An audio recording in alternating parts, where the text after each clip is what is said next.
So guys, sa temang declutter.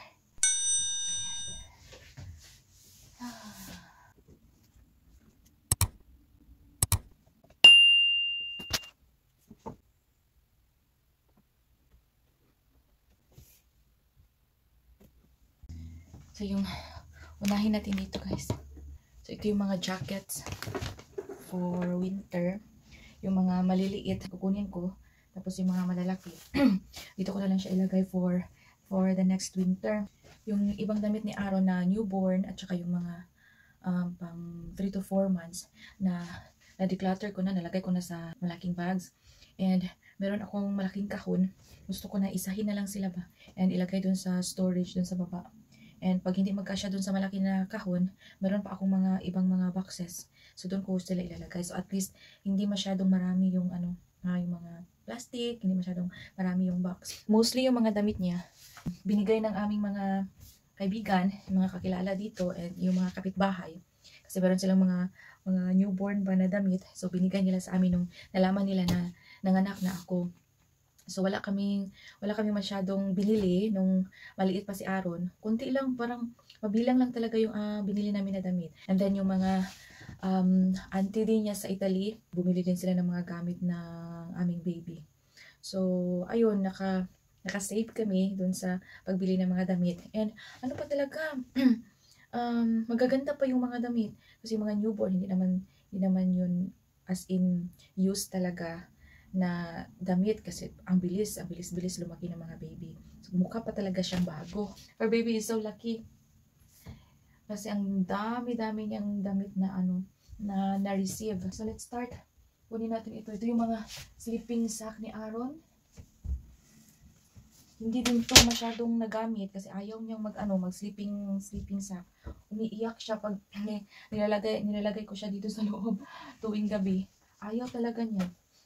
Minsan lang, parang napipilitan siya siguro pag medyo malamig para sa kanya. Pumayag siya na ilagay sa sleeping sack. Most of the time, hindi talaga siya nag-sleeping sack. Hindi din naman ito masyadong nagamit. Ito, parang 3 times na ata niya nagamit. Tapos ito, 1 time lang. Yan, ayaw talaga niya. Lang siya, pajama lang siya. And lalagyan ko siya ng kumot. Ito, ito siya. Sleeping sack din to. I-try ko siya ngayon na mag-sleeping sack. Yung meron kasi mga malalaki pa. So, i-keep ko muna siya. Baka ngayon papayag na yung mag-sleeping sack tuwing gabi. Ito, kasya pa to sa kanya. Ito malaki. I-keep muna natin ito malaki for next. Ayan, magamit pa niya ito next winter. So, i-keep natin to. Ayan. Ito, magamit pa niya to.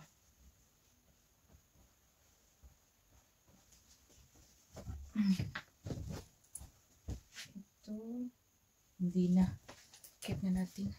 Kasi next winter, hindi na ito magkasya sa kanya.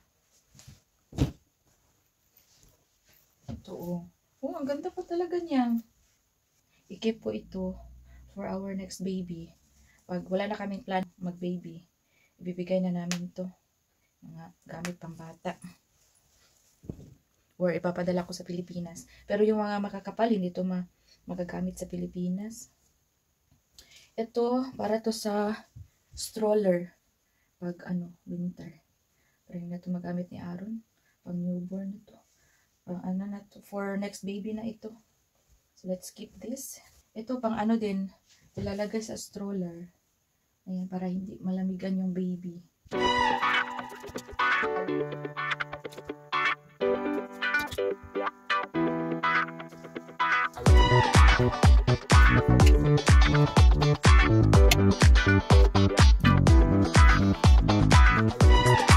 Tingnan nyo, ang ganda-ganda nito. Once lang niya ito nagamit. Napakakapal ng kanyang material. This is for winter. Yan. So, let's keep this. Very good in here. Tapos na tayo dito. So, ayan na. Yung mga malalaki na jackets na yan for winter. Yan yung mga malalaking hat for summer. Yan, so dyan muna siya. Doon na tayo sa kabila.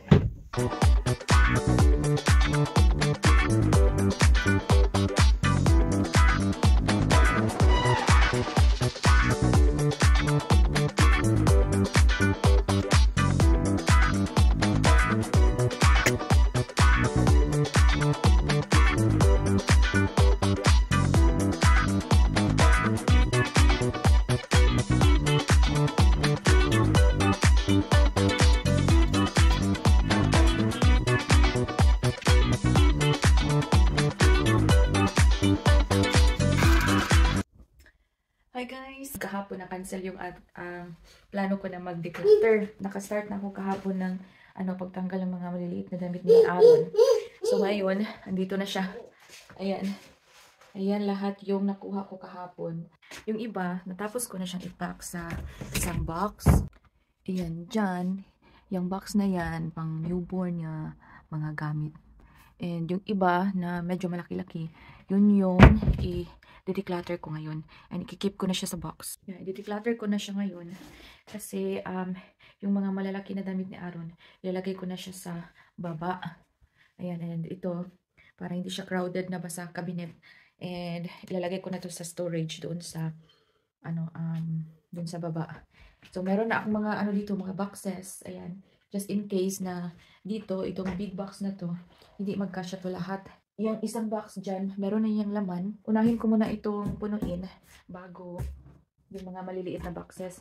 Ito, napak ko na siya, pero sa plastic pa kasi dati wala pa akong mga box ba na paglagyan. So dito ko muna siya nilagay sa plastic bags. And ito, mga sapatos ni Aaron. Meron pa siyang maliit na sapatos doon sa kanyang cabinet. I-ano ko pa yun. I-go through ko pa yun. And for the moment, ito lang muna unahin ko kasi ayan tambak na dito sa aming living room. And kailangan ko itong tatapusin ngayon para meron tayong space dito. So, unahin ko muna itong big box. Yan, halo-halo na to. Pang winter na mga gamit niya. Hindi na niya ito magamit for the next winter. So, kailangan ko na siya talaga i-keep. Hello! Say hello! Hello! Ito yung baby boy ko na super good boy. Na super behave. Nanak! Ang nanak ni Mami. Hindi na dito masyadong malamig. Kaya ayan, naka-short sleeves na lang siya. Ay, pupi. Uy, yung pop. Nagpupo. So, mag-start na tayo.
Patulog ko ng aking baby. So, continue na tayo sa pag-keep ng mga gamit niya. Nagaling ako sa baba. Naglaba rin ako. And at the same time, nagluluto na for dinner kasi na dito. Malapit na mag 4 o'clock. So, ayan, multitasking. Multitasking tayo. Kasi mamaya, pagising ng aking baby, punta na naman kami sa garden. Tutulungan ko yung aking asawa dun. ano siya, nag-start na siya mag build ng playhouse ni Aaron. Kawawa, wala nga siyang ano, walang katulong doon ba.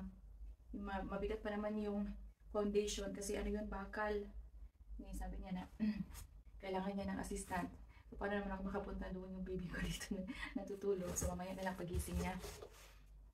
Baka nandun din yung ano namin, yung kapitbahay namin. Nanghingi siya ng tulong sa pagbuhat ba. Sabi ko sa kanya kahapon, kasi supposed to be kahapon ko to gawin. Nag-start na ako, pero hindi ko natapos. Kasi sabi niya na, isasama niya ako sa garden ba. Magplano nga kami kung paano namin daw gawin yung playhouse. And bumili rin kami ng mga materials na kailangan. So, sabi niya na, ngayon, kailangan niya ang tulong ko. Hindi ako makatulong sa kanya. Si Aaron natulog pa. Pero hindi bali, ngayong season is, mahaba yung araw ba. So kahit gabi na, maliwanag pa rin sa labas. So it's okay, pakainin ko muna siya ng dinner or baka sa garden ko na pakainin si Aaron ng dinner. Yan. So nandito na ako sa, small basket. Pag hindi pa ito napuno, lalagay ko yung mga damit niya na nalagay ko na sa plastic bag. Para isahan na lang ba. Walang masyadong nakapack na. Ito, medyas. Separate natin yung mga socks. Buti na lang, medyo maaga natulog si Aaron ngayon. Minsan kasi mga 4:30 or 5 o'clock matutulog yan. Ayaw ko sana matulog siya ng late, kaso iiyak yun pag hindi papatulugin. So, yan. Buti na lang, maaga siyang inantok. Baka magising yun mga 5:30. Wawa yung aking asawa doon siya lang mag-isa. Bukas naman free time niya. Free day niya. So, mag-whole day kami doon sa garden. And kailangan ko talaga ito matapos kasi kung bukas, hindi ko na ito magagalaw. Tambak na naman to dito. Hindi ko na inaano yung sizes. Pag gagamitin na naman ito ulit. Pag may second baby na tayo, i-go through ko na naman ito ulit. Titingnan yung mga sizes niya. At kapag kapag girl, yung second baby namin, ko talaga to lahat. Kasi pipiliin ko lang yung pang neutral ba. Kung lalaki ulit, so walang problema. Sizes na lang ang titingnan ko. So we are planning to have another one. We'll see, kasi nga ako cesarean ba. Nasa isipan pa rin namin yung takot na baka early na naman, mag-early labor na naman. Ang trauma hindi pa nawawala sa amin. So hopefully sa second baby is magiging okay na. Aabot talaga siya sa due date ba. Kasi hindi talaga biro na magkaroon ka ng preemie na baby, hindi biro. Nakakatakot na at the same time na happy kasi nakita mo na siya early, but more on takot kasi hindi pa nga sila fully developed. And sa awa ng Diyos, ayan, ang baby namin is malaki na ngayon. And very, very healthy. Yun lang talaga ang pinagpipray ko na safe siya and healthy. Pag wala na kaming hindi na kami magplano na mag-baby, could be ibibigay namin to mga damit dito or ipapadala ko sa Pilipinas. Mostly kasi itong ang magagamit lang sa Pilipinas is yung mga pang summer clothes and some of the jackets. Pero yung mga sobrang kapal na mga gamit na hindi na siya appropriate sa weather natin sa Pilipinas. So titingnan lang. Siguro pipiliin ko lang and the rest ibibigay namin sa mga dito, or ilagay namin dun sa bin for clothes para magamit ng ibang mga babies. Hindi naman masyadong maluma yung mga baby clothes. Lang naman, ilang beses lang naman nila yan nagagamit. Parang mukhang bago pa rin siya. Ito pang winter pajamas. Ang dami niyang winter pajamas. And ayan, yung iba nasuot niya ng maraming beses. Yung iba ilang beses lang, mabilang lang yung mga times na nasuot niya ba. Dami pa akong space. So, baka malagay ko yung mga doon sa plastic. Nag-declutter na ako before, dahan-dahan ba. So ngayon lang talaga ako na-stuck ng decluttering. Kasi daming mga occasions, and then nagkasakit pa yung baby namin, then kami din. So ayan, stuck yung aking plano na mag-declutter. Ngayon ko lang siya nagawa.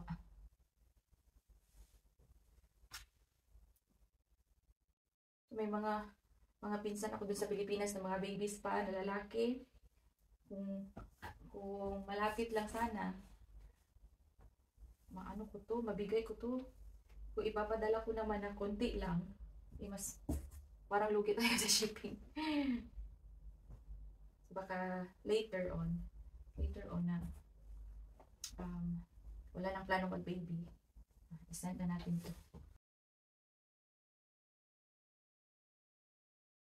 Medyas, dito ko nilalagay. Isahan na lang siya. Ang daming medyas. Ang iba hindi nasuot. Ang iba, na masyadong nasuot. Ang iba naman, dalawa, isang beses, tatlo, ganyan.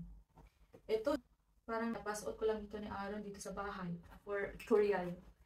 Yan. Regalo to ng sister ng kaibigan namin dito. Handmade to. Yan, mouse. Yan. Cute siya. Ayan.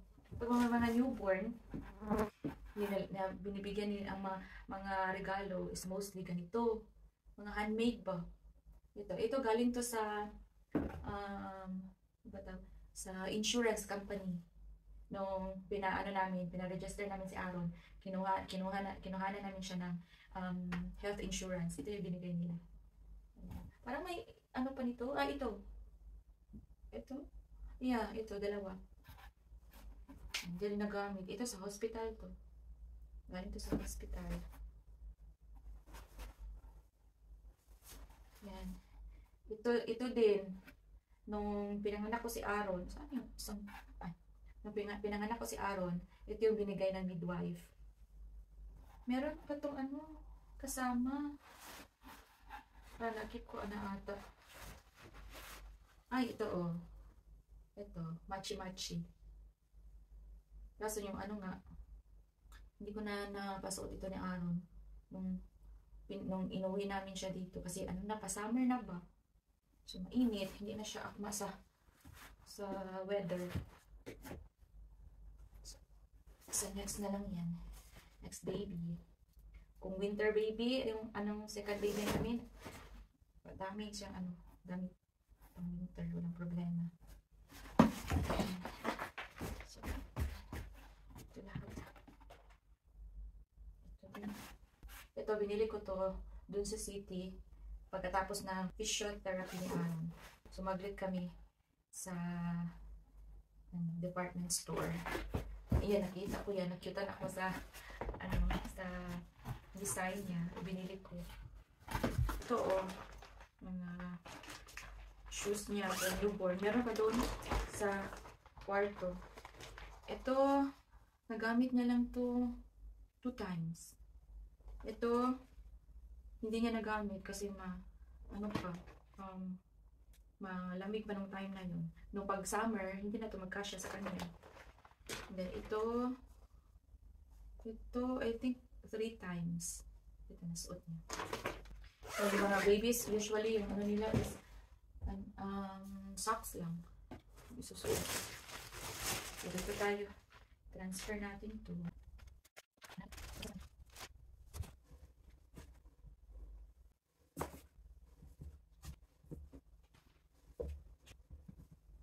So, dito na tayo sa plastic bag. Kasi ang dami pang space.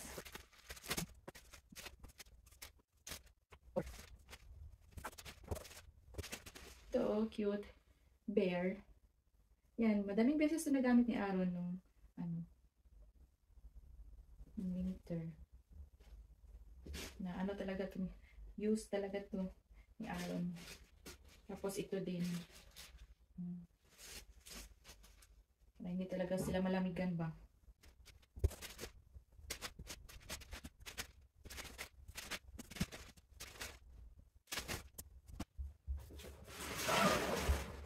Buti na lang, meron akong napakalaking box para pag ako dito next time, hindi ako malito kung saan ko nilagay yung mga gamit niya.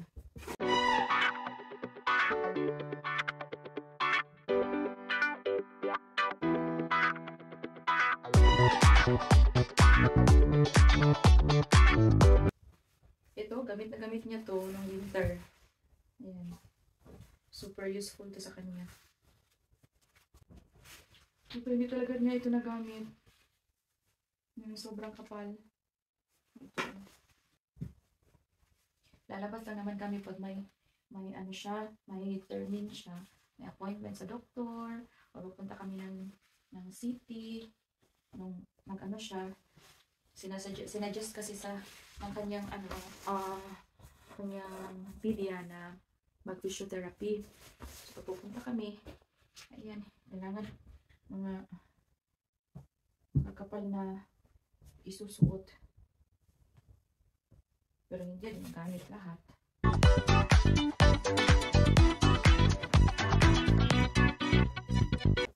Ayan, tapos na. Ay, mga hats. Ito na ilagay sa ibabaw.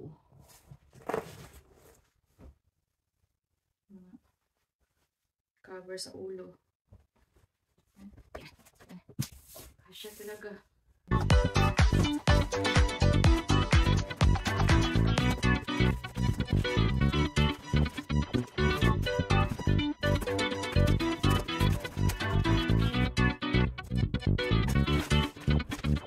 So, tapos na. Ayan, big box. Nagkasya talaga siya dyan. Ayan, yung socks and yung shoes. So, yan lang for now. See you again in my next video. Bye! Cheers!